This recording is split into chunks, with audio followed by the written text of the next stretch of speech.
안녕하십니까. 예민수의 경제 토크 시작합니다. 이제 10월도 중순을 지나면서 연말도 가까워지고 있는데요. 우리 시장은 왜 이렇게 답답할까요? KR 리서치 김대준 대표님 모셨는데요.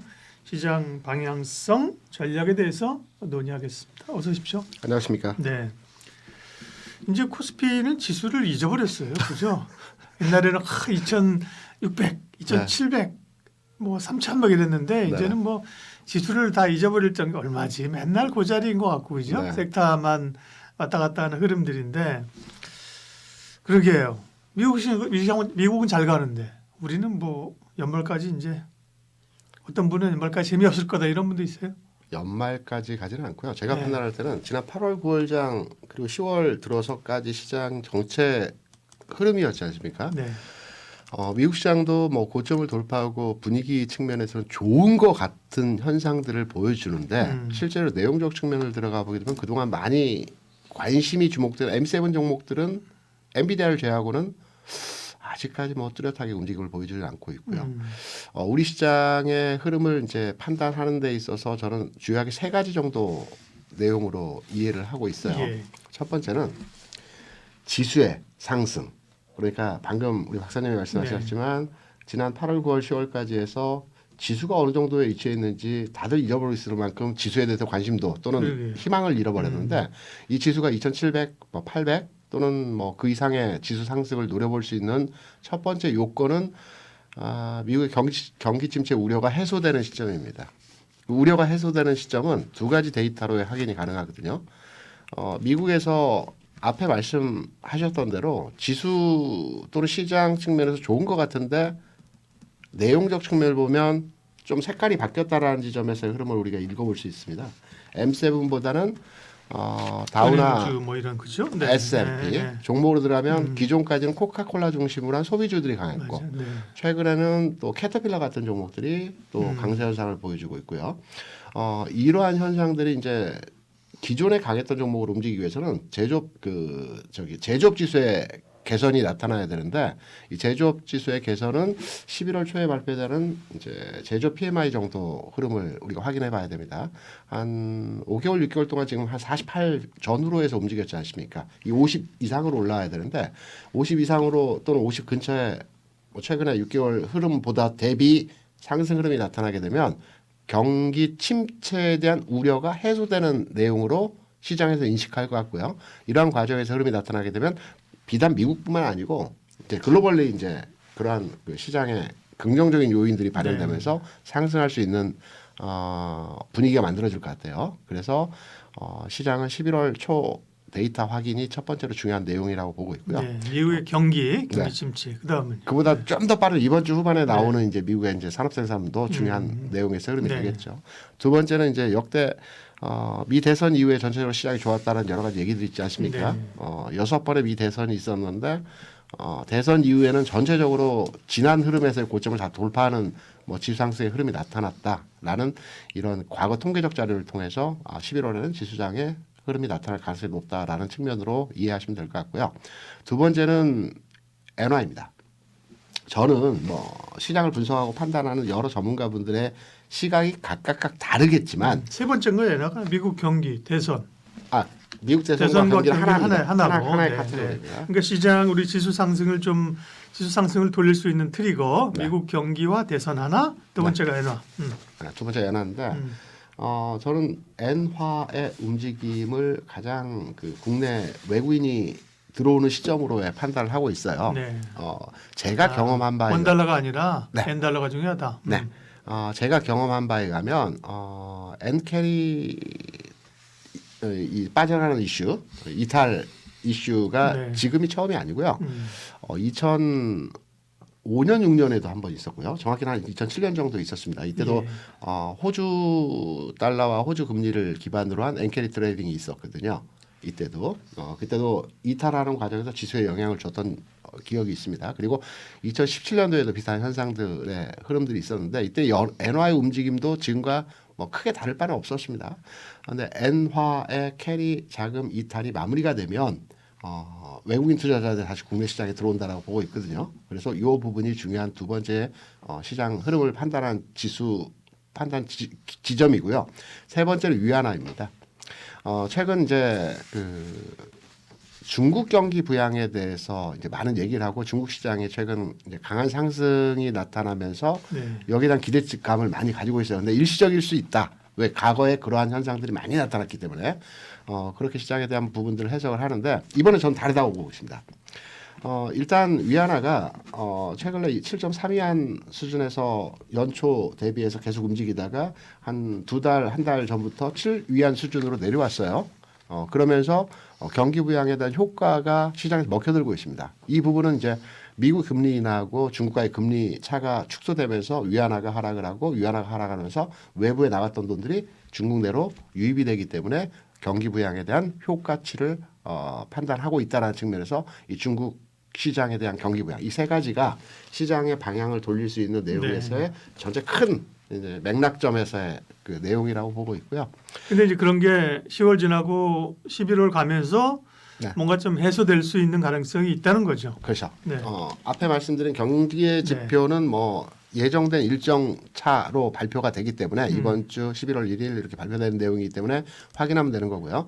두 번째 위안화 같은 경우는 엔화 같은 경우는 최근에 148엔 9엔까지 올라왔습니다. 140엔 살짝 하향했다가 그래서 이제 안정권에 들어왔거든요. 그래서 캐리 자금 이탈이 이제 마무리가 되어지는 국면에서의 흐름이라고 판단되기 때문에 이 부분도 이제 거의 소멸되는 내용에서 악재로 진행이 되고 있습니다. 그리고 중국 경기에 대한 회복차에 대한 내용들은 뭐 1차, 2차, 3차 계속 나오고 있는데 이 부분들은 시장에서 어느 정도 확인되어 가고 있는 모습들이 진행이 되죠. 뭐 철강 가격이 조금씩 올라가고 있고 그리고 관련한 석유화학 종목들이 최근 단기적으로는 조정받고 있지만 바닥 찍는 과정에서 흐름들을 나타나고 있고 전반에 이러한 과정에서의 흐름들이 진행될 때 시장은 돌아갈 수 있다라고 보고 있고요. 이 부분에 초점 맞춰가지고 시장에 대한 판단으로 예. 하시면 될 것 같다는 생각입니다. 근데 지수가 돌리려면 결국 이제 외국인의 매도가 멈춰야 되잖아요, 그죠? 네네. 그리고 매수를 해줘야지 오르죠, 사실, 그죠? 그렇죠. 네. 근데 그거는 외국인들이 파는 건 결국은 한국 시장을 파는 게 삼성전자 팔고 있잖아요, 그죠? 맞습니다. 네.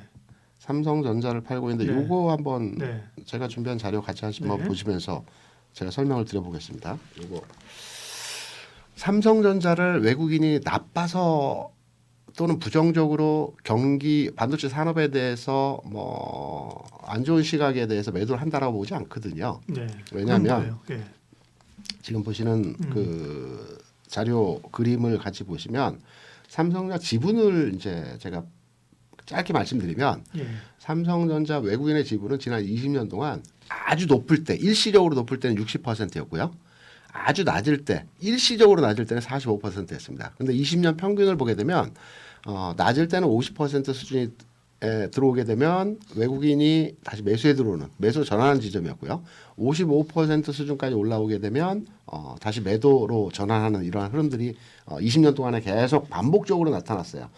삼성전자 좋다. 반도체 경기가 좋다라고 해서 뭐 60% 70%까지 산 적 없습니다. 그리고 그렇게 사지도 않을 거이고요. 그러면 최근에 외국인들이 삼성전자에 대한 매도를 하는 과정에서 어떠한 특이점이 있었는지를 판단해 보게 되면 외국인이 삼성전자를 집중적으로 매수했던 지점은 지난해 12월부터 올 7월까지입니다.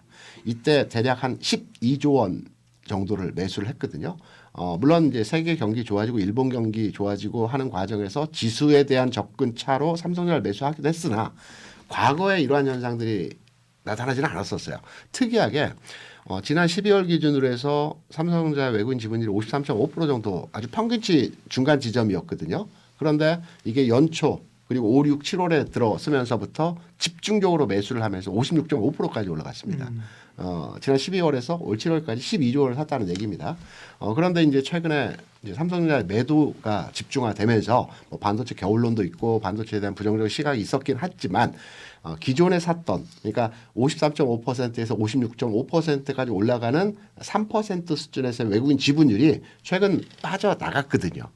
이 지분 관계된 그 외국인의 매수는 캐리 트레이딩과 관련된 유입된 자금에서의 삼성전자 매수였습니다. 그래서 이 자금이 어느 정도 다 소진됐기 때문에 외국인의 매매에 대한 부분들은 이제 매수로 또는 관망의 흐름으로 전환될 지점이라고 보고 있는 거죠. 예. 그런 기대감들을 주셨는데 과거의 경험상 보면 네. 삼성전자에 대한 외국인 매도의 피크를 지나고 있을 가능성이 높다. 네. 이 말씀입니다. 네. 그러면 지금 이제 정신 차리고 지수를 보면 2,610인데 네. 그리고 연말까지 우리가 볼 수 있는 업사이드가 뭐 러플리 약간 지지선으로 보면 네. 일단 2,700 한 800 그죠? 네. XE 정도. 네. 3,000 보기는 모르는 거지만 그죠? 그렇죠. 7, 800인데 네. 연말에 국내에도 보면 또 지금 뭐 어쨌든 양도 차익 문제가 해결된다고 하더라도 연말이면 그 양도 차익 문제 해결돼도 네. 결국 대주 양도세는 또 남아요. 그렇죠. 그렇잖아요. 네네. 그리고 연말에 고질적인 또 매도 물량 이런 것 때문에 특별히 또 코스닥이 약하고 네. 이런 것도 있단 말이에요. 지금까지 제 말씀 올라가더라도 제한적이지 않을까 싶은 거고요. 그리고 어쨌든 연말까지 그러면 시장 전략을 좀 알려주세요. 지수 저점 찍었고요. 미국 시장은 고점 돌파하는 분위기에서의 최근 상황 나타나고 있고 일본 시장도 마찬가지로 고점 근처에서 돌파를 준비하는 단계에서 흐름이고 우리 같은 경우는 고점이라고 하면 2,700포인트가 최근에 박스넷의 고점 상한선의 흐름이거든요. 올 연초에 JP 모건에서 국내 종합지수를 2,800을 예상했던 보고서들 많이 나왔던 거 기억하실 겁니다. 기본적으로 올해의 시장에서의 흐름은 저도 개인적으로 2,800포인트 수준에서의 상황이 나타날 가능성이 크다라고 보고 있고요. 지금부터 출발해서 저는 11월 지나가고 12월까지 해서 2,700포인트를 넘어서고 2,800까지 가는 삼성전자가 중심에 서는 형태의 시장의 모습이 나타날 수 있는 환경이 만들어졌다고 보고 있습니다. 네.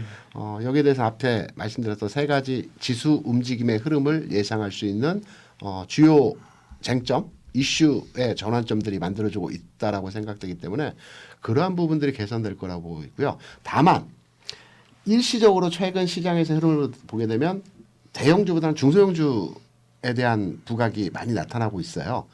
예를 들어서 반도체 같은 경우는 유리기판의 흐름이 나타난다든가 그리고 주변주 소부장단, 네네. 이스페타시스 예를 들면 그죠? 그렇죠. 그러니까 하이닉스보다 이스페타시스가 강하고 뭐 이런 거죠. 그렇죠. 예전 같으면 하이닉스가 움직이면 한미반도체가 해야 되는데 그러니까, 네. 한미반도체 따라가지 않거든요. 예. 관련해서 다른 부분에 있어서 풍선 효과로 부각이 됩니다. 전기전자 쪽도 비슷한 형태의 흐름들이 나타나고요. 뭐 아직은 확실하게 확산되지 않았지만 자동차 같은 경우에도 현대기아차 가는 것이 아니고 부품주에서 뭐 그렇죠. 네. 화신이라든가 SL이라든가 서현이와 같은 종목들이 움직입니다. 이거는 무슨 요인이냐면 우리가 계속 이 시간을 통해서 얘기했지만 거래대금이 작다. 거래대금 이 부분이 가장 중요한 핵심 키포인트거든요.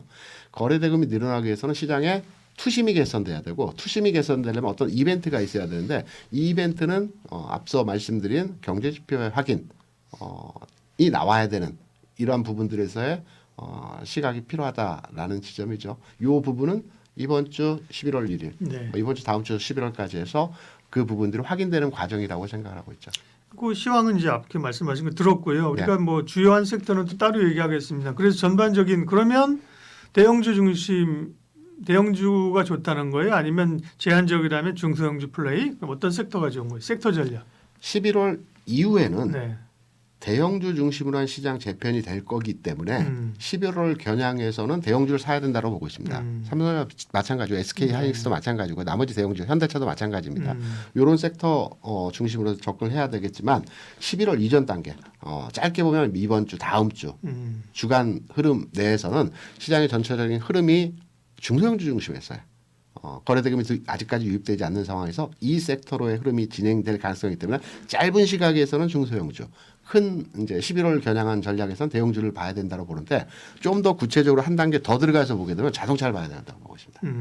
자동차는 뭐 우리가 다 아시다시피 대표적인 경기 민감 섹터라고 판단을 하거든요. 제가 아까 중국 얘기를 조금 드렸는데 중국의 경기 부양 내용과 맞물려서 자동차 업종의 경기 민감주들이 부각이 될 거고요. 그리고 자동차 업종 같은 경우는 뭐 올 연초부터 기억하신 분들은 계시겠지만 연초에 가장 강했던 그리고 6월까지 가장 강했던 섹터는 자동차 업종입니다. 1월 장에 가장 강했고요. 5, 6월 달에 또 추가 상승. 그랬나요? 네. 기억이 안 나. 현대차가 그랬습니다. 네. 물론 가장 강한 건 AI 기반으로 한 하이닉스가 네, 강했지만 네. 업종으로 놓고 보게 된다면 네. 자동차 업종이 강한 업종에서의 흐름을 보여줬거든요. 그래서 자동차 업종을 봐야 되는데 자동차 특장점이라고 한다면 가장 먼저 주목받았어요. 그러니까 7월에 삼성전자가 88,000원 고점 찍으면서 전체 시장의 분위기 나쁘지 않았거든요. 8월부터 지수가 하락을 했기 때문에. 근데 7월부터 자동차 업종 하락하기 시작을 했습니다. 먼저 빠졌거든요. 뭐 실적에 대한 부정적 견해들 뭐 여러 가지 얘기들이 있었습니다.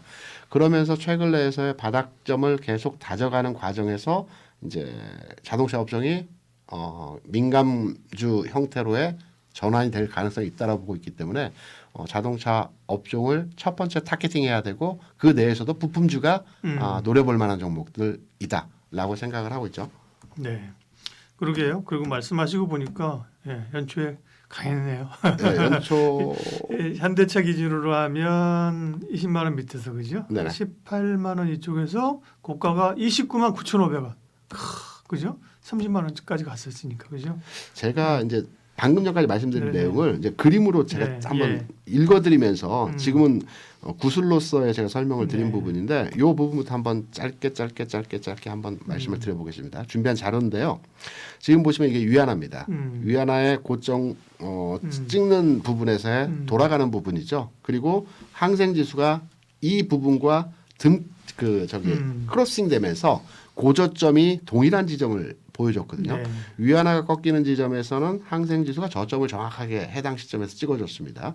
이 부분에서의 흐름들이 동일하게 움직이고 있기 때문에 중국 시장이 바뀌었다라는 지점에 우리가 해석을 할 수 있고요. 그럼 이 부분에서 국내 시장에서 움직임을 보여줬던 종목은 삼성전자냐, 현대차냐 라는 지점을 놓고 봤을 때 삼성전자도 일부 동조화 현상을 보여주긴 하지만 삼성전자는 약간 시기적 차이를 보여주는 가격 진행이 보여졌고 현대차는 앞서 보여드린 위안화의 흐름과 항생지수의 흐름과 자동차 업종의 특성은 동일하게 흐름이 진행되어졌던 부분을 감안해 본다라면 과거 주가 흐름에서도 중국 시장의 개선된 전체 시장의 분위기가 나타날 때 자동차 업종이 가장 먼저 움직였다. 이 부분을 감안해 보게 된다면 자동차 업종 우리가 관심 가져야 되고 뭐 연초 그리고 5, 6월 주가 상승에서의 흐름을 보게 되면 연초에 현대차 굉장히 강했고요. 5, 6월에도 흐름의 연속성을 보여줬습니다. 그리고 네. 먼저 선 조정 받았고요. 하반 경직 보여준 이후에 지금 전환하는 단계에서의 흐름들이 있기 때문에 대표적으로 자동차 업종에 대해서 앞으로 시장을 대비한다라면 네. 11월, 12월 또는 짧은 구간에서의 단기 대응도 마찬가지겠지만 자동차 업종에 대한 관심도가 필요한 지점이다 이렇게 생각합니다. 남은 10월과 10월 이후의 시장 전망 전략 김대준 대표님 함께했습니다. 고맙습니다. 네, 고맙습니다.